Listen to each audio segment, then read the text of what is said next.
በመጨረሻም ኢዙዬ ለትንሿዬ ቀለበት ሊያስርላት ነው። በድጋሚ እንኳን ደስ ያላችሁ። እንግዲህ በአሁኑ ሰዓት ላግባት ማለት ለኔ ከባድ ነው። ምክንያቱም ትምህርቷን እየተማረች ስለሆነ ትምህርቷን እስክጨርስ ድረስ ዛሬ ቀለበት ላደርግላት ብያስባለሁ።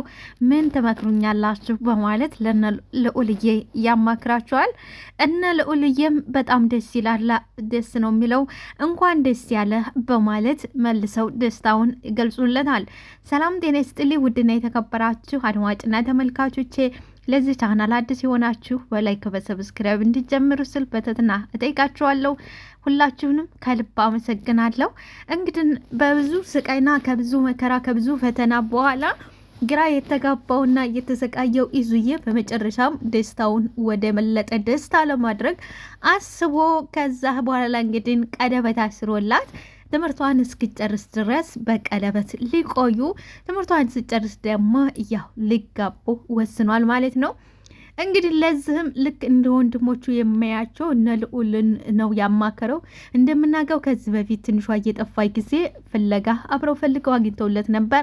እነዚሁም ደግሞ ወይዘሮ አሰለፍ የይዙ እናት ከቤት ትታባረርበት እቹቻ ቤት መቀመጥ ትችላለች፣ ቤት መከራየትም የለብህም እቹቻ ቤት መቀመጥ ትችላለች ባሉት መሰረት እዛ አስቀምጠውለት ነበረ። በሁሉም ነገር እኛ ወንድምህ ነን፣ ምንም ነገር ብቸግርህ ምንም ነገር ቢሆን ተኛ አማክረን ከጎንህ ነን በየትኛውም ሰዓት ባሉት መሰረት እሱም እንግዲህ እንዳሉት እንደ ወንድም አይቶ ዛሬ ሄዶ እንግዲህ የማማክራችሁ ነገር አለ ሲላችሁ ምንድን ነው ምናምን ሲሉት እኔም ለትንሿዬ አሁን ላግባሽ ብላት የማይሆን ነገር ነው፣ ላግባሽ ማለት አልችልም። ስለዚህ ቀለበት ላደርግላት አስቤ ነበረ፣ ምን ትሉኛላችሁ አላችሁ። እነሱም እንኳን ደስ ያለ አላቤል፣ በጣም አሪፍ ነዋ፣ እንዲው በጣም ደስ የሚል ነው፣ እንኳን ደስ ያለ እና ሀዳ ምንድነው ምን እንርዳህ በማለት ይጠይቁታል። እሱም እንግዲህ ምን ያስፈልጋል ምንድነው በማለት ጥያቄ ሲያቀርብላቸው ቹቻዬ እንግዲህ ምግብ ይወዳል፣ በልቶት አይጠጋውም እንጂ ነገሩ ችግሩ እና ፏፋ ያለ ፏ ብትን ያለ ምግብ እንሰራለን ሲሉት ኧረ እባክህ ቹቻዬ አንዳንዴ እንኳን ተምግብ ውጣ በማለት እና ምግብ የሌለው ዝግጅት ይባላል ወይ በማለት እንግዲህ ቹቻዬ መልስ ሰጣቸው። እንግዲህ ቁም ነገር የሚያወሩት ልዑልና አቤል ናቸው። ቹቻዬ ያው ልጅነቱን አልጨረሰም ማለት ነው። ከዛ በኋላ ልዑልም መቼ ይሆንልህ መቼ እንዲሆን ነው የምትፈልገው ሲለው ዛሬ ማታ ቢሆን ደስ ይለኛል አለ ኢዙዬም። እና ሀዳ ምንም ችግር የለው ለእኛ በእኛ ላይ ጣለው፣ እኛ ሁሉንም ነገር እናዘጋጀዋለን አለ። ከዛ በኋላ በጣም ነው ደስ የሚለው፣ አብሽር ምንም ችግር የለ ካሉት በኋላ እንግደው ደግ እኔም ትንሽ ስራ አለች፣ ስራዬን ጨርሼ ልምጣ እመጣለሁ አላቸው። ምን አለ ቹቻዬ ይዙ የምግቡን ነገር ግን አስብበት እንዳትረሳት፣ ቆንጅዬ ምግብ እንዲዘጋጅ አድርግ እሺ አለ። አይዞ ቹቻዬ በምግቡማ አታስብ፣ በደንብ ቆንጅዬ ምግብ አዘጋጅቻለሁ፣ እናዘጋጃለን፣ ቆንጆ የቀለበት ስነ ስርዓት እንዲኖር ነው የምናደርገው፣ አታስብ በማለት ለመለየት በስነዋል። እንግዲህ ይህም እንግዲህ ለትንሿዬ ቀለበት ሊያደርግላት ነው። ይሄ ደስ ይላል። ደግሞ እንግዲህ ሰርጉን ደግሞ ትምህርቷን ስጨርስ ይጋባሉ ማለት ነው። ከማንም ከምንም በላይ ተመልሰው በመገናኘታቸው በጣም ደስ ብሎናል። እንግዲህ ወይዘሮ አሰለፍ የኢዙዬ እናት አምጻ ነበረ።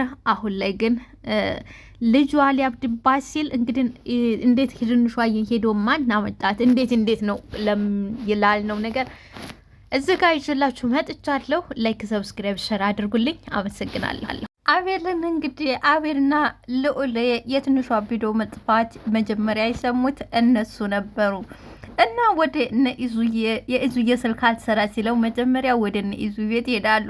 ሆኖም ግን የኢዙ እናት በሩን ይከፍታሉ።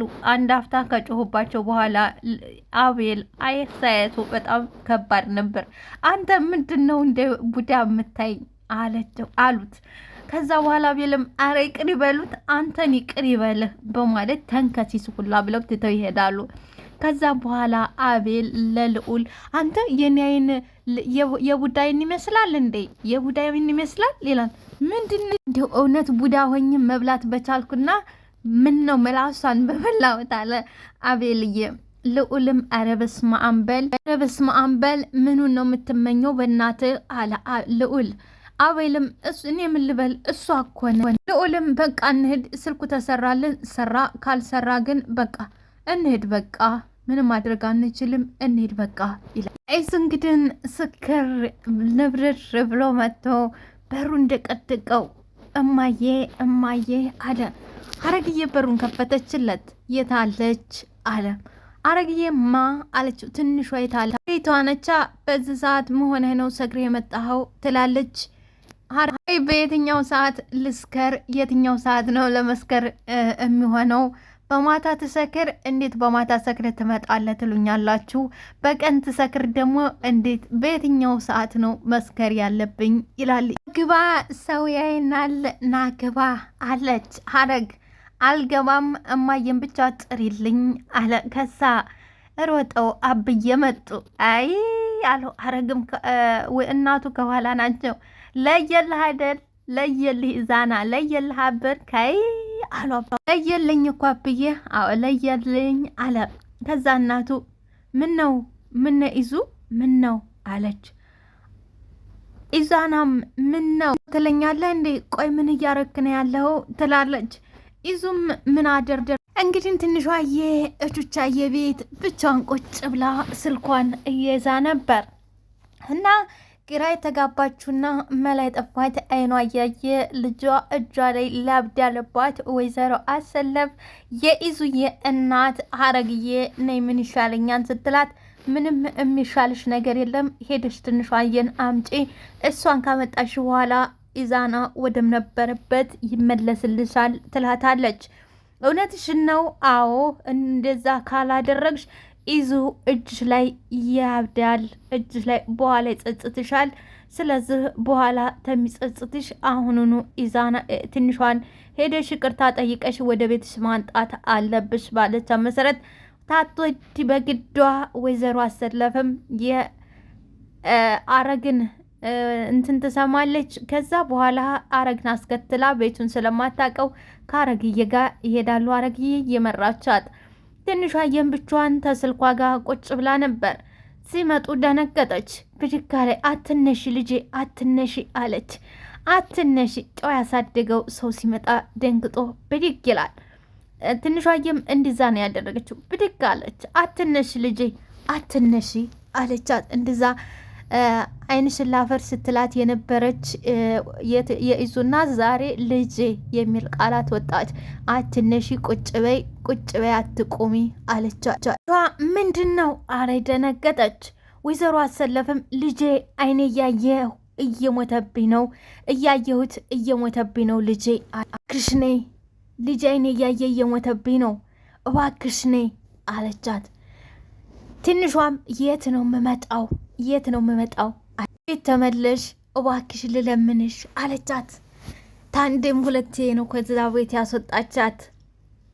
የወጋ ቢረሳ የተወጋ ይረሳ እንደሚባለው እባክሽ ልለምንሽ ወደ ቤት ተመለሽ እባክሽ ወደ ቤት ተመለሽ ስትላት ትንሿ ያለቻት ነገር ሁሉ ፊቷ መጣባት፣ ድቅና አለባት፣ አቀረቀረች። በነገራችን ላይ ስርዓት መኖሯን የምታዩት ትናንትና እኮ ውጭ ብለሽ ከአንዴም ሁለቴም ከቤትሽ አባረሽኛል፣ ዛሬ ምን አግኝተሽ መጣሽ? አልሄድም ማለት ትችል ነበር፣ ግን መልስ ልሰጣት አልፈልግም። ልጄ እባክሽ ስለ ፍቅራችሁ ብለሽ እባክሽ አለች። ትንሿዬ ካዳመጠ አሁን ምንም የቀረ ነገር የለም፣ ብመለስም ደግሞ አልጠቅመውም አለች። እሱን ለእኔ ተይው አንቺ ብቻ እሺ ብለሽኝ ወደ ቤት ተመለሽልኝ። አንቺ ብቻ እሺ ብለሽ ወደ ቤት ተመለሽልኝ። ሐረግዬን ተመለከተቻት። ሐረግዬም እሺ በይ አለቻት። ምክንያቱም የኢዙ ሁኔታ አይተውት ጨንቋቸዋል። በጣም ይቅርታ አሁን ግን መመለስ አልችልም አለች ትንሿዬ።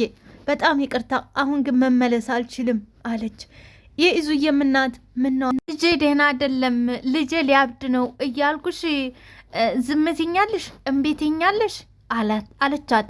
ትንሿዬም እኔም ደህና አይደለሁም በህድ ይበልጥ ጭንቀት ነው የምጥልበት እንጂ ሌላ ነገር አላደርግም ግደለሽም ነይ ዝም ብለሽ ግደለሽም የኔ ልጅ እየተላከችው መልእክት ታቶ አብዬ ነበር። ትንሿ አብዬ ነይ ቶሎ የኔ ልጅ ነይ ቶሎ ዝም ብለሽ እንዳልቀየምሽ ነይ ቶሎ ብለውሻል።